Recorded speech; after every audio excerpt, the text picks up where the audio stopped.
More US based e-learning platform. మీరు కూడా slot book చేసుకోవాలంటే ఈ నెంబర్కి కాల్ చేయండి. హలో కశ్యప్ గారు. హలో నాగరాజ్ గారు. లైఫ్లో మనం ఎదిగేటప్పుడు తెలియకుండానే చుట్టుపక్కల మనకి చాలామంది ఇప్పుడు మనం ఒక గోల్ని పక్కా విజువలైజేషన్ తోటి ముందుకు వెళ్తూ ఉంటాము. మనకి మా టార్గెట్ అది అని తెలుసు. కానీ కొంతమంది ఏం చేస్తారంటే సూటిపోటి మాటలతోటి చిన్న చిన్న మాటలు వదిలేస్తూ ఉంటారు. బట్ చూడడానికి బయటోడికి అది చిన్న మాటే కానీ హర్టింగ్గా ఉంటుంది. దాన్ని వెంటనే తీసుకోలేము మనం. ఇంకొకటి తెలియకుండానే 100 మంది 100 రకాల రాళ్ళు వేసేస్తూ ఉంటారు మన మీద. అది తీసుకోవడానికి ఎనర్జీ సరిపోదు, చిరాకు పుట్టించేసేలాగా ఉంటుంది. దాంతోపాటు మూవ్ ఆన్ అవ్వాలి అని అంటే ఎక్కడో తెలియకుండానే వాళ్ళ ఎమోషన్ మన మీద గట్టిగా బలంగా దెబ్బ కొడుతూ ఉంటుంది. ముందుకు వెళ్దామా 100 రీజన్స్ అడ్డు వస్తాయి మనకి. మనం పర్ఫెక్ట్గా ఉంటాము కానీ పక్కనోడు అలా ఉండాలని లేదుగా. ఈ సిచ్యువేషన్ లైఫ్లో ప్రతి ఒక్కరూ ఫేస్ చేస్తారు. ఇప్పుడైతే నా జీవితం నేను బ్రతకాలి, ఇండివిజువల్గా ఉండాలి, నా లైఫ్ని నేనే డిసైడ్ చేసుకుంటాను అనుకునేటువంటి వాళ్ళకి 100% ప్రతి ఒక్కరే తగులుతుంది. అలానే కాకుండా ఏ హ్యూమన్ బీయింగ్ అయినా సరే అది ఉంటుంది అనుకోండి. దాన్ని ఓవర్కమ్ అవ్వాలి అని అంటే ఎలా? Wonderful question. నేను ఒక ఎగ్జాంపుల్ ద్వారా చెప్తా. డెఫినెట్గా. నా ఈ బాటిల్లో నీళ్ళు ఉన్నాయి, రైట్? ఈ బాటిల్ ఒక వ్యక్తి అనుకుందాం. ఈ లోపల ఉన్న నీళ్ళు మీరన్నట్టు ఎనర్జీ కావచ్చు, రైట్? లేదా మీరన్నట్టు కాన్ఫిడెన్స్ కావచ్చు, అవును, రైట్? చాలా నిండుగా మంచిగా ఉంది. అయితే మీరన్నట్లు బయట నుంచి వ్యక్తుల మాటలు లేదా సిచ్యువేషన్స్ ఈ పిన్స్ లాగా పంక్చర్ చేస్తుంటాయండి. ఒకటి గుచ్చుకుంది, అస్సలు ఫీల్ చేస్తూ ఉంటారండి బ్లడ్ని. ఇంకోటి గుచ్చుకుంది, ఇంకోటి గుచ్చుకుంది. ఏమండి పంక్చర్ చేస్తుంటారు. అది జనాల మాటలు కావచ్చు, నెగిటివ్ సిచ్యువేషన్స్ కావచ్చు, అనుకున్న పని జరగకపోవటం కావచ్చు, అడ్డంకు పట్టడం కావచ్చు, వెరీ గుడ్, అడ్డంకులు కావచ్చు, ఫినాన్షియల్ ప్రెషర్స్ కావచ్చు, ఏదైనా కావచ్చు, భార్యాభర్తల రిలేషన్షిప్, ఫ్రెండ్షిప్ లో నమ్మక ద్రోహం, మల్టిపుల్ ఇష్యూస్. నా ఇది గుచ్చుకున్నప్పుడల్లా, రైట్, గుచ్చుకున్నప్పుడు బాగానే ఉంటుంది, రైట్? ఇది తీసేసామా, బరస్ట్ అయ్యేసి ఇప్పుడు ఈ పిన్ తీసేసామా లీక్ అవుతుంటుంది, రైట్? లోపల ఉన్న కాన్ఫిడెన్స్ లెవెల్స్ కానివ్వండి, ఎనర్జీ కానివ్వండి పోతూనే ఉంటుంది. అయితే ఎప్పుడైతే సీల్ చేస్తామో ఆగిపోయింది. Fantastic bro. హోల్ ఉందండి, కానీ లోపల నుంచి ఇక్కడ వాటర్ని మనం కాన్ఫిడెన్స్ అన్నాం, ఎనర్జీ అన్నాం, అది లీక్ అవ్వట్లేదు. ఇది ఓపెన్ అయ్యిందా చూడండి, మూత లూజ్ చేస్తుంటేనే లీక్ అవుతుంది. Your getting it? Once close అయిందా ఆగిపోతుంది. నేనేమన్నా అంటే ఇది మన చేతుల్లో లేదు. అవును, రైట్? ఇది వ్యక్తి కావచ్చు, సిచ్యువేషన్స్ ఏదైనా కావచ్చు, ఇది మన చేతుల్లో లేదు. మన చేతుల్లో ఏముందయా అంటే ఇది మన చేతుల్లో ఉంది. బయట సిచ్యువేషన్స్ నెగిటివ్గా ఉన్నప్పుడు, బయట పీపుల్ నెగిటివ్గా ఉన్నప్పుడు నా కాన్ఫిడెన్స్ కానీ, నా బిలీఫ్ కానీ, నా ఎనర్జీ కానీ లీక్ అవ్వకుండా ఉండాలి, తగ్గకుండా ఉండాలి అంటే ఈ బాటిల్ని సీల్ చేసినట్లే మన మైండ్ని పాజిటివిటీతో సీల్ చేసేయాలండి. ఎప్పుడైతే సీల్ చేస్తారో అప్పుడు మీరు డీల్ చేస్తారు ప్రాపర్గా. చాలా బాగా చెప్పారు బ్రో. తెలియాల్సింది ఏంటంటే ఈ క్యాప్ ఏంటి, దాన్ని ఎలా సీల్ చేయాలి, రైట్? సైకాలజీ ఏం చెప్తుందంటే ఒక నెగిటివ్ని ఎదుర్కోవాలి అంటే మనకు 10 పాజిటివ్స్ కావాలి. ఆ పాజిటివే ఈ సీలింగ్ అండి. నేను ఓన్లీ జస్ట్ సూపర్ఫిషియల్గా పాజిటివ్ థింకింగ్ గురించి మాట్లాడట్లేదు, రైట్? నేను ప్రాపర్ సైన్స్ మాట్లాడుతున్నాను. నేను ఒక ఎగ్జాంపుల్ ఇస్తా. ఫర్ ఎన్ ఎగ్జాంపుల్, 2 రాజ్యాలు కొట్టుకుంటున్నాయి, రైట్? ఇందాక 1:10 అన్నా కదా. ఈ ఒక్క నెగిటివ్ సోల్జర్తో పోరాడాలి అంటే ఇటువైపు 10 మంది పాజిటివ్ సోల్జర్స్ ఉండాలి. నేను చెప్పట్లా, రీసెర్చ్ చెప్తోంది.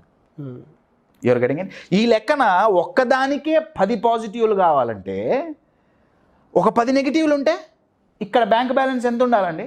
డబుల్ ట్రిపుల్ ఉండాలి. ఇక్కడ 10 ఉంటే ఇక్కడ 100 ఉండాలి. అవును, 10 times పాజిటివ్ బ్యాంక్ బ్యాలెన్స్ మైండ్లో ఎక్కువ ఉండాలి. మన మైండ్లో పాజిటివ్ బ్యాంక్ బ్యాలెన్స్ ఉందా? అసలు మనం డిపాజిటే చేయమే. నీరసపడిపోతున్నామంటే ఇది ఓపెన్ చేస్తున్నా.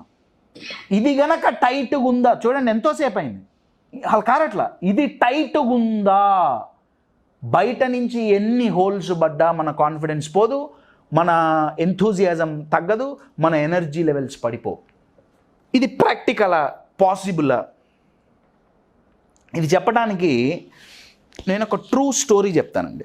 షూర్. చాలా సంవత్సరాల క్రితం ఒక అమ్మాయి వాళ్ళ అమ్మగారితో వెళ్తూ ఉంటే రోడ్డు సైడ్కి ఒక గ్రౌండ్లో కొంతమంది రన్నింగ్ ప్రాక్టీస్ చేస్తున్నారు ప్రొఫెషనల్గా. చాలా ప్రొఫెషనల్ అథ్లీట్స్ వాళ్ళు రన్నింగ్ ప్రాక్టీస్ చేస్తున్నారు గేమ్స్ కోసం. చేస్తుంటే ఈ అమ్మాయి చాలా చిన్న వయసులో చూసి వాళ్ళ అమ్మని అడిగింది, అమ్మ నేను కూడా వాళ్ళలా ఉరుకుతా. వాళ్ళ అమ్మంది, నేనేం చేయలేని దానికి, ఆ కింద ఒక ఆయన ఉన్నాడు, కోచ్ అంకుల్, ఆయన ఆ కోచ్ను కనుక్కో, ఆయన నేర్పిస్తా అంటే నాకు వచ్చిన ఇబ్బంది ఏం లేదు. సో ఈ చిన్న పిల్ల అక్కడికి వాళ్ళమ్మ తీసుకెళ్తే కోచ్ని పిలిచింది, అంకుల్ నేను కూడా ఉరుకుతా వాళ్ళలాగా. కోచ్ చూశాడు ఈ అమ్మాయిని. ఈ అమ్మాయికి పోలియో ఉందండి. 2 క్లచెస్ అంటారు కదా, చంకల కింద స్టిక్స్ పెట్టుకొని, రైట్? థ్యాంక్ గాడ్ ఇప్పుడు పోలియో చాలా తగ్గిపోయింది, కానీ అప్పట్లో అట్లా కాదు. సో పోలియో ఎఫెక్ట్ అయిపోయేటప్పటికీ ఆ అమ్మాయికి అవి లేకపోతే, ఆ స్టిక్స్ లేకపోతే నడిచే పరిస్థితి కాదు. ఈ అమ్మాయి ఏమడిగింది కోచ్ని, నేను ఉరుకుతా, నాకు నేర్పమని అడిగింది. కోచ్ అంటే డిమోటివేట్ చేసేవాడు కోచ్ కాదండి. ఆయన డైరెక్ట్గా నో చెప్పలేక ఆయన ఏమన్నాడంటే, నేను నీకు నేర్పుతా, ఏనాడైతే నువ్వు ఇది లేకుండా నడవగలుగుతావో నువ్వు నడు, నేను నీకు రన్నింగ్ నేర్పుతా. అయిపోయింది ఇన్సిడెంట్, అక్కడితో అయిపోయింది. ఈ అమ్మాయి వాళ్ళమ్మ అమ్మాయిని తీసుకొని వెళ్ళిపోయింది. ఈ అమ్మాయి ఓకే కోచ్ అంకుల్, నేను నడవటానికి ప్రయత్నిస్తా, వెళ్ళిపోయింది, ఓవర్. దగ్గర ఒక 6-7 నెలల తర్వాత అమ్మాయి తిరిగి వచ్చిందండి. కోచ్ని పిలిచింది, కోచ్ నడుచుకుంటూ వస్తే ఇవి తీసేసి, స్టిక్స్ తీసేసి నడిస్తే రన్నింగ్ నేర్పిస్తా అన్నారుగా, నడుస్తా ఇప్పుడు చూడండి. 6 నెలలు, 1 కాదు 2 కాదు 3 కాదు 6 నెలలు తీసింది, కింద పడింది, లేచింది, పడింది, దెబ్బలు తగిలినాయి. అయినా కానీ 6 నెలల తర్వాత ఆ అమ్మాయి ఆ స్టిక్స్ లేకుండా నడవటం ప్రాక్టీస్ చేసింది. కోచ్ ఆశ్చర్యపోయాడు. ఆ అమ్మాయికి ఉన్న డిటర్మినేషన్కి అమ్మాయి మైండ్ని సీల్ చేసేసింది. Your getting my point? ఆ అమ్మాయికి ఉన్న డిటర్మినేషన్కి కోచ్ ఆశ్చర్యపోయి, షాక్ అయ్యి, నేను నీకు రన్నింగ్ నేర్పుతా. వావ్. కొన్ని సంవత్సరాల అమ్మాయికి రన్నింగ్ నేర్పించాడు ఆయన. నేర్పిస్తే స్కూల్లో ఒక నార్మల్ కాంపిటీషన్స్ జరుగుతాయి కదండి, స్కూల్లో కాంపిటీషన్స్ జరుగుతుంటే ఆ అమ్మాయి నేను కూడా పేరిస్తా అని చెప్పి వెళ్ళింది. ఆ అమ్మాయిని ఏమన్నారంటే, స్కూల్ మేనేజ్మెంట్ ఏమందంటే, కాదు నీకు ఇట్లా పోలియో ఇదంతా ఉంది, సరే నువ్వు నడుస్తున్నావు, ప్రాక్టీస్ చేస్తున్నావు, బాగానే ఉంది, లటకన్ నువ్వు రన్నింగ్లో ఏమన్నా కింద పడి నీకేమన్నా అయితే మా మీదకి వస్తుంది, మేము ఊరుకోం. ఆ అమ్మాయి ఏమందంటే, బాధ్యత అంతా నాది, మా పేరెంట్స్ది, నాకేమన్నా అయితే బాధ్యత మాది, ముందు పార్టిసిపేట్ చేయడానికి అలో చేయండి. పార్టిసిపేట్ చేసింది, రన్నింగ్ రేస్లో లాస్ట్ వచ్చింది. దేనికోసమైతే కొన్ని సంవత్సరాల నుంచి సాధన చేసిందో దాంట్లో లాస్ట్ వచ్చింది. మళ్ళీ చెప్తున్నా, కోచ్ అనేవాడు ఎప్పుడు డిమోటివేట్ చేయడు. సో కోచ్ వచ్చి ఏమన్నాడంటే, ఈ అమ్మాయి లాస్ట్ రావటం అంటే ఫెయిల్యూర్ కదా. అవును, ఫెయిల్యూర్ అంటే ఈ పిన్ను గుచ్చుకుంది. ఆ అమ్మాయి ఎనర్జీ లెవెల్స్, కాన్ఫిడెన్స్ పడిపోతున్నాయి. అయ్యో నేను లాస్ట్ వచ్చానే. కోచ్ వచ్చి ఎమ్మటే క్యాప్ పెట్టి సీల్ చేశాడు. ఎట్లా సీల్ చేశాడంటే, నీకు నడవటానికే చేతగాలే ఒక 3-4 సంవత్సరాల క్రితం, ఇప్పుడు నువ్వు ఉరుకుతున్నావు. నీకు నడవటం చేత కాదు, ఇప్పుడు నువ్వు ఉరుకుతున్నావు. లాస్ట్ వస్తే ఏంటి, ఫస్ట్ వస్తే ఏంటి, ఇంకొంచెం ప్రాక్టీస్ చేస్తావు, ఇంకొంచెం మంచిగా ఉరుకుతావు, కమాన్ గెట్ అప్. నువ్వు ఎగైన్ ఆ అమ్మాయిలో కాన్ఫిడెన్స్ మళ్ళీ వచ్చింది. ఈ అమ్మాయే 1960 ఒలింపిక్స్లో ఒకేసారి 3 గోల్డ్ మెడల్స్ సాధించిన, ఆ రోజుల్లో ఒకేసారి 3 గోల్డ్ మెడల్స్ సాధించిన ఏకైక అథ్లీట్గా నిలిచింది. I'm talking about the greatest, fastest runner of those days, a woman from United States of America, Wilma Rudolph. You just Google her name, Wilma Rudolph. Polio అనే ఈ negative pins ఆ అమ్మాయి లైఫ్ను గుచ్చిన, చుట్టూ నలుగురు కామెంట్ చేసేవాళ్ళు, కుంటిదానా నువ్వేం ఉరుకుతావు, ఏం గోల్ పెట్టుకున్నావు నువ్వు, అన్ని చేసిన తను మాత్రం ఈ బాటిల్ ఎలా అయితే సీల్ అయితే బయటికి వాటర్ లీక్ అవ్వవో తన మైండ్ని ఓన్లీ పాజిటివ్తో సీల్ చేసి పడేసింది. ఇందాక చెప్పినట్టు 1:10 ఒక్క నెగిటివ్ వస్తుంటే ఆ అమ్మాయి 10 పాజిటివ్స్ ఫీడ్ చేసేది బ్రెయిన్లో. వావ్, నాట్ అ జోక్ అండి. పోలియోతో రన్నింగ్లో పార్టిసిపేట్ చేసి అదేదో సరదాగా రోడ్డు పక్కన రన్నింగ్ ఛాంపియన్షిప్ కాదండి, ఒలింపిక్లో ఒకేసారి 3 గోల్డ్స్ సాధించడం అంటే సరదా కాదు. My dear friends, it's not easy. Negatives లైఫ్లో ఉంటాయి. మనల్ని తక్కువ చేసి మాట్లాడే వాళ్ళు ఉంటారు, క్రిటిసైజ్ చేసేవాళ్ళు ఉంటారు, డీమోటివేట్ చేసేవాళ్ళు ఉంటారు. వాళ్ళంతా ఈ పిన్స్ లాంటి వాళ్ళు, పంక్చర్ చేస్తూనే ఉంటారు.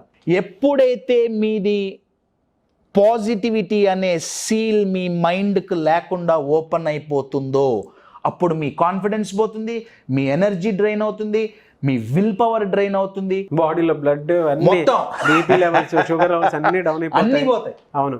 బట్ ఎప్పుడైతే సీల్ చేస్తారో పాజిటివ్తో, మై డియర్ ఫ్రెండ్స్, అవతల వేవి ఎన్ని గుచ్చినా సరే మీలో ఉండే క్వాలిటీస్ లీక్ అవ్వవు, డ్రైన్ అవ్వవు. Example Wilma Rudolf. In short, my dear friends, seal your mind with positives. దీన్ని ఇంగ్లీష్లో ఫార్టిట్యూడ్ అంటారండి. FORTITUD, fortitude. ఫార్టిట్యూడ్ అంటే మన యాటిట్యూడ్కి చుట్టూ ఒక ఫోర్ట్ కట్టుకోవటమే ఫార్టిట్యూడ్. బా, పాతకాలంలో కోటలు, రాజ్యాలు, రైట్, కోట ఎంత స్ట్రాంగ్ ఉంటే బయట నుంచి లోపలికి రావటం అంత కష్టం అవుతుంది. ఈ కోట ఎప్పుడైతే స్ట్రాంగ్ ఉంటుందో బయట నుంచి వచ్చే మాటలు కానివ్వండి, నెగిటివ్ సిచ్యువేషన్స్ కానివ్వండి, ఫెయిల్యూర్స్ కానివ్వండి, ఏవి ఈ కోటలోకి ఎంటర్ అవ్వవు. ఒక్కసారి గనక దీన్ని దృఢంగా చేసి సీల్ చేస్తే, ఈ దృఢంగా చేయటాన్ని ఇమోషనల్ స్టెబిలిటీ అంటాను నేను. ఎవరైతే ఇమోషనల్గా స్టేబుల్గా ఉంటారో, ఎవరైతే సీల్ చేసుకుంటారో, బయట నుంచి ఎన్నొచ్చినా వాళ్ళ మీద అంత ఎఫెక్ట్ చూపిదు. అయితే ఇమోషనల్గా స్టేబుల్గా అవ్వటం నేను మాటలు చెప్పినంత ఈజీ కాదండి. అవునండి. రైట్, దానికి ప్రాపర్ టెక్నిక్స్ ఉంటాయి, ప్రాపర్ టూల్స్ మనం యూజ్ చేయాల్సి ఉంటుంది.